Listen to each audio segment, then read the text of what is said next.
ಇನ್ನು ಲೋಕಸಭೆ ಚುನಾವಣೆ ಹೊಸ್ತಿಲಲ್ಲಿ ರಾಜಕೀಯ ನಾಯಕರು ಫುಲ್ ಅಲರ್ಟ್ ಆಗಿದ್ದಾರೆ. ಮೈಸೂರು, ಕೊಡಗು, ಚಾಮರಾಜನಗರ ಕ್ಷೇತ್ರಗಳ ಮೇಲೆ ಕಾಂಗ್ರೆಸ್ ಇದೀಗ ಕಣ್ಣಿಟ್ಟಿದೆ.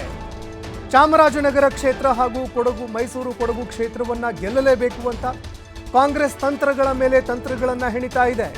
ಎರಡೂ ಕ್ಷೇತ್ರಗಳನ್ನ ಗೆಲ್ಲಿಸಿಕೊಳ್ಳೋದಕ್ಕೆ ಅಂತ ಸಿಎಂ ಸಿದ್ದರಾಮಯ್ಯ ಕಸರತ್ತು ಆರಂಭಿಸಿದ್ದಾರೆ.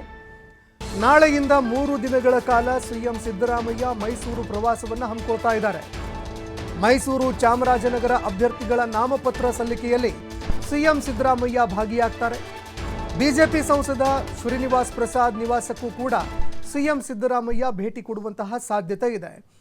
ಇನ್ನು ಕಾಂಗ್ರೆಸ್ ಅಭ್ಯರ್ಥಿಗೆ ಬೆಂಬಲ ನೀಡಬೇಕು ಅಂತ ಸಿಎಂ ಸಿದ್ದರಾಮಯ್ಯ ಹಾಲಿ ಸಂಸದರಿಗೆ ಮನವಿ ಮಾಡಿಕೊಳ್ಳಿದ್ದಾರೆ. ಇನ್ನು ಅದೇ ರೀತಿಯಾಗಿ ಸಿಎಂ ಸಿದ್ದರಾಮಯ್ಯ ಎರಡೂ ತಾಲೂಕುಗಳಲ್ಲಿ ಒಟ್ಟು 3 ದಿನಗಳವರೆಗೆ ಪ್ರವಾಸವನ್ನು ಹಮ್ಮಿಕೊಂಡಿದ್ದಾರೆ. ಇನ್ನು ಅದೇ ರೀತಿಯಾಗಿ ತಮ್ಮ ಅಭ್ಯರ್ಥಿಯನ್ನು ಗೆಲ್ಲಿಸಲೇಬೇಕು.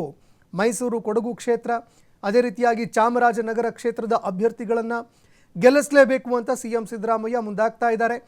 ಇನ್ನು ಇಬ್ಬರು ಅಭ್ಯರ್ಥಿಗಳ ನಾಮಪತ್ರ ಸಲ್ಲಿಕೆ ಸಂದರ್ಭದಲ್ಲೂ ಕೂಡ ಸಿಎಂ ಸಿದ್ದರಾಮಯ್ಯ ಭಾಗಿಯಾಗಲಿದ್ದಾರೆ. ಇನ್ನು 3 ದಿನಗಳ ಕಾಲ ಅವರ ಪ್ರವಾಸ ನಿಗದಿಯಾಗಿದೆ. ನಾಳೆ ಬೆಳಗ್ಗೆ 10:45ಕ್ಕೆ ಮೈಸೂರು ವಿಮಾನ ನಿಲ್ದಾಣಕ್ಕೆ ಸಿಎಂ ಸಿದ್ದರಾಮಯ್ಯ ಆಗಮಿಸ್ತಾರೆ. 11 ಗಂಟೆಗೆ ವರುಣ ವಿಧಾನಸಭಾ ಕ್ಷೇತ್ರಕ್ಕೆ ಬಿಳಿಗೆರೆ ಗ್ರಾಮದಲ್ಲಿ ಪ್ರಚಾರ ಕಾರ್ಯದಲ್ಲೂ ಕೂಡ ಭಾಗಿಯಾಗ್ತಾರೆ.